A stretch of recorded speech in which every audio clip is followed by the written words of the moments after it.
तो पिछले एपिसोड में हमने देखा था कि लक की बनाई गई स्ट्रेटेजी के अकॉर्डिंग आस्था एबिस को बहुत बुरी तरह से घायल कर देता है एंड उसके बावजूद भी एबिस उनके चंगुल से भाग निकलता है अपने अंडरलिंग्स को साथ लेके। फिर ब्लैक बुल भी ट्रेजर होल के मेन गेट पर जाते हैं और गोल्डन टाउन के साथ मिलकर मार्स से फाइट करते हैं। आस्था एपिसोड के एंड में मार्स को अपने अटैक से ढेर कर देता है। अब आगे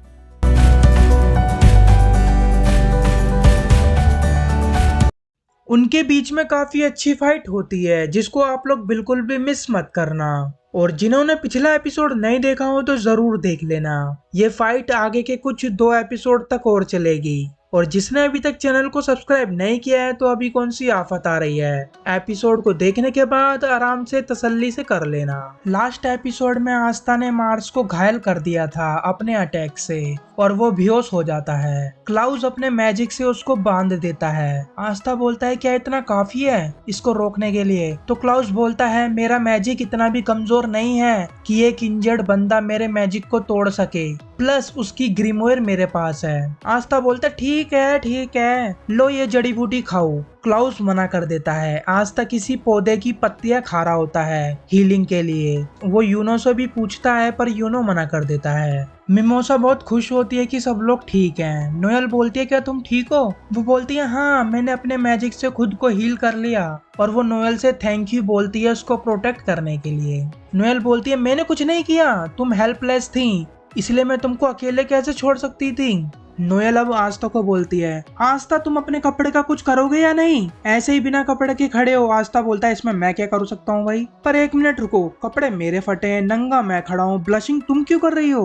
वो बोलती है मैं ब्लशिंग नहीं कर रही हूँ, जबकि वो कर रही होती है। आस्था बोलता है मेरा ब्लैक बुल का रोब फट गया, मैग्ना मेरे ऊपर बहुत चिल्लाएगा इसके लिए। लक बोलता है वेनेसा इसको अपने मैजिक से ठीक कर देगी जब हम वापस पहुंचेंगे अपने हाइड आउट पर।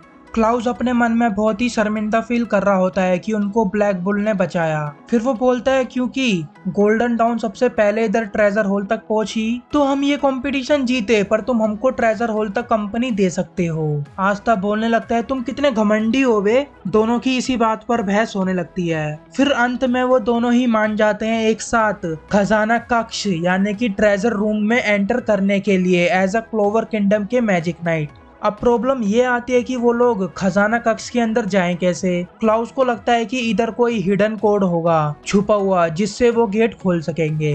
लक उस गेट को छूकर देखता है और बोलता है ये गेट मैजिक से बना है तो इसलिए आस्था इसको अपने मैजिक से खोल सकता है। और आस्था अपने मैजिक स्वॉर्ड से उस बड़े से गेट को तोड़ देता है। अंदर से बहुत तेज रोशनी आती है क्योंकि अंदर खजाना ही खजाना होता है जो चमक रहा होता है। सब लोगों के फेस पर स्माइल चमक रही होती है एंड वो खजाना कक्ष में कुछ ना कुछ उठाकर देख रहे होते हैं। ये रेयर मैजिक आइटम्स भी हो सकते हैं, इसलिए क्लाउस उन सब पर चिल्लाने लगता है बस करो अब, बिना परमिशन के तुम इन चीजों को टच मत करना। वह जादुई वस्तुएं हो सकती हैं जो राष्ट्रीय खजाने के योग्य हैं। आस्था बोलता है चीजों को हल्का फुल्का टच करने से कुछ नहीं होगा और वो उसका नाम भी बिगाड़ता है किसका, क्लाउस का, जिस वजह से वो दोनों आपस में बहसबाजी करने लगते हैं। यूनो इधर उधर खजाना कक्ष को देख रहा होता है तभी उसको एक मैजिक आइटम उसको अपनी ओर अट्रैक्ट करता है। वो एक मैजिक स्क्रोल होता है, उसमें कुछ लिखा होता है ऐसी लैंग्वेज जो यूनो ने आज से पहले कभी नहीं देखी होती। वो स्क्रोल चमक रहा होता है, ग्रीन लाइट निकल रही होती है उसमें से। यूनो की ग्रिमोर भी चमक रही होती है ग्रीन लाइट में और जो उस स्क्रोल में लिखा होता है वो अचानक से गायब हो जाता है। क्लाउस उससे पूछता है ये क्या हुआ? यूनो क्या ही बताए, उसको खुद ही नहीं पता अभी क्या हो गया। क्लाउस के कहने पर यूनो उस स्क्रोल को वापस उधर ही रख देता है। नैरो आस्था को एक दीवार के पास लेके जाती है पर आस्था को कुछ समझ नहीं आता क्या करना है, तो नैरो उसके सर में चोंच मारने लगती है। क्लाउस मन में सोच रहा होता है ये ग्रिमोयर खास है किसकी, मार्स की जो ग्रिमोयर है वो बहुत ही रेयर है। यूनो के पास भी 4 लीफ क्लोवर है, आस्था के पास भी एक ऐसी गंदी सी ग्रिमोयर है जिसको रीड करना बहुत मुश्किल है। और लक भी, ये तीनों बहुत टैलेंटेड हैं और ओड भी। लक इधर उधर देख रहा होता है क्या किसी को कुछ इंटरेस्टिंग चीज मिली। तभी क्लाउस के हाथ में जो मार्स की ग्रिमोयर होती है वो अचानक से उड़कर मार्स के पास चली जाती है। लक मार्स की माना को सेंस कर लेता है और सबको बोलता है हट जाओ वहाँ गेट से।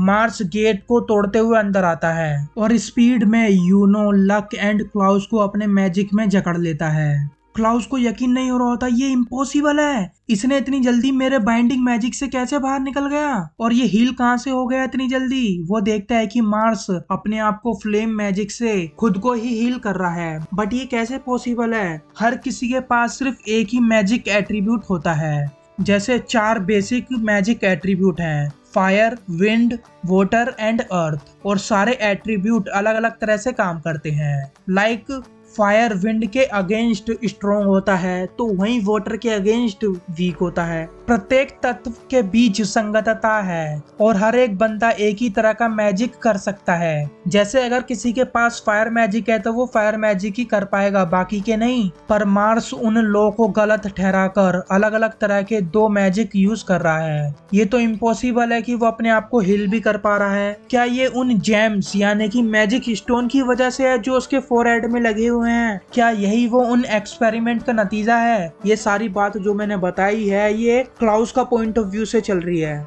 मार्स के मन में बार बार एक लड़की का ख्याल आने लगता है, उसको पिछली मेमोरीज याद आने लगती हैं बार बार। एक लड़की मार्स को बोल रही होती है उसके ख्यालों में, मार्स मेरे को पूरा यकीन है कि तुम एक दिन ग्रेट वॉरियर बनोगे।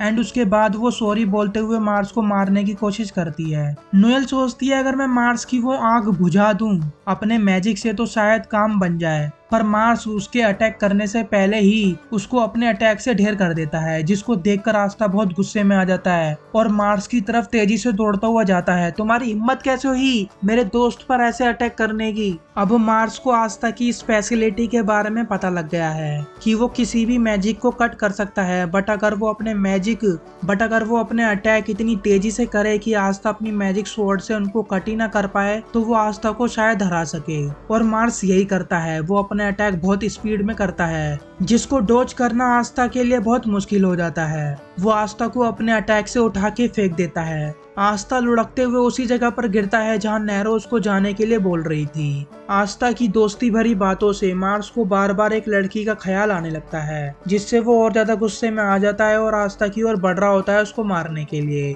सिर्फ ताकतवर ही जीतेंगे और कमजोर लोग मारे जाते हैं। मिमोसा नोएल को हील कर रही होती है, बट उसके ड्रीम हीलिंग फ्लावर क्रैडल इतनी तेजी से हील नहीं कर पाता, पर वो अपने हाई लेवल स्पेल से जितना बेस्ट कर सकती है नोएल को हील करने में वो करती है। उसी टाइम एक फ्लैशबैक में हमको दिखाया जाता है कि मिमोसा चलते हुए गिर जाती है क्योंकि वो बहुत स्लो होती है, जिसे क्लमजी कहते हैं। नोएल उसको उठाते हुए कहती है मैंने कितनी बार बोला है ध्यान से चला करो।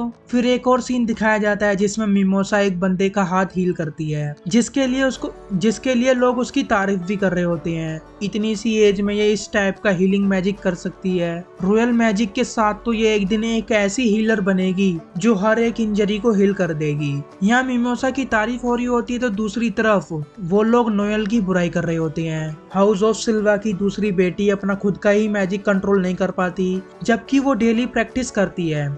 किसने सोचा था उस जैसी लड़की रॉयल फैमिली में पैदा होगी। मिमोसा के परिवार वाले बोलते हैं हम वर्मिलियंस ट्रू रॉयल्टी हैं क्लोवर किंगडम के लिए। और जब मिमोसा नोएल को देखती है डेली प्रैक्टिस करते हुए तो उसके मन में सिर्फ एक ही बात आती है, अगर मैं इसकी जगह होती तो मैं पक्का हार मान लेती। ये रॉयल लोग हार्ड वर्क पर हंसते हैं। उनका मानना है हार्ड वर्क सिर्फ वही करते हैं जो कमजोर होते हैं, जो बिना मैजिक पावर्स के पैदा होते हैं। नोएल तो रॉयल्टी होकर भी हार्ड वर्क करती है अपने मैजिक को कंट्रोल करने के लिए। सब लोग उसको फेलियर के रूप में देखते हैं, तो वहीं मिमोसा उसको ट्रूली एडमायर करती है उसके हार्ड वर्क के लिए। मिमोसा इतने इमोशनल भरे ख्याल सोचकर नोएल को हील कर रही होती है, जिसको देखकर मार्स को बहुत गुस्सा आ जाता है। क्या ये दोस्ती दोस्ती वाले ड्रामे लगा रखे हैं? जो स्ट्रॉन्ग होता है वही सरवाइव करता है, कमजोर लोग मारे जाते हैं। वो नोएल पर अटैक करने के लिए उसके करीब जाता है।